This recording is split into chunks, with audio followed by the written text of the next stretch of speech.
نبی علیہ السلام کے خادم بنائے.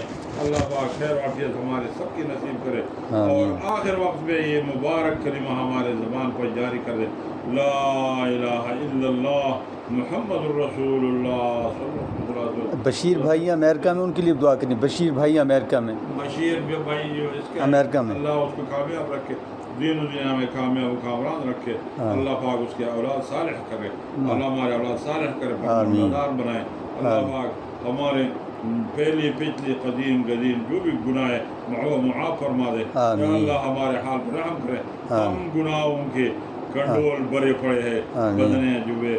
اللہ تم صاحب اس کو کرے. یا اللہ ہمارے گناہ نیکوں بھی بدل دے. یا اللہ ہمارے گناہ نیکوں بھی بدل دے. اللہ پاک یا اللہ ہمارے دوبارہ پھر نبی علیہ السلام کی دیدار نصیب کرے. اللہ پاک دوبارہ ہم مکہ مکرمہ حرم کی حج کا اس توفیق عطا فرمائے. اللہ خیر و عافیت سب جو بیمار ہے، جو مسلمان بیمار ہے دنیا میں، جو بیمار ہے اللہ شفا کاملہ دے.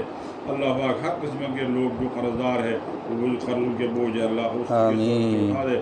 اللہ پاک جو دنیا سے چلے گئے ہیں اس کی سب کی مغفرت کر دے. یا اللہ سب کے مسلمانوں کی مغفرت کر دے. یا اللہ جو غلطی ہمارے زندگی میں والدین کی طرف سے ہوئی ہے یا بڑوں کے چھوٹے کے، اللہ اس کو معاف کر دے. اس کے لیے جو بھی ہم اعمال کرتے اللہ اس کی بعد ممات اس کے حق میں قبول فرمائے. آخر میں ہم یہ دعا کریں گے کہ آخر یا اللہ ہمارے یہ سوال ہے کہ ہر وقت میں آخر وقت میں یہ کلمہ طیبہ مبارک ہمارے زبان پہ جاری کرے. لا الہ الا اللہ محمد رسول اللہ صلی اللہ علیہ وسلم. اللہ پاک قبول فرمائے جی، بالکل قبول فرمائے. ماشاء اللہ.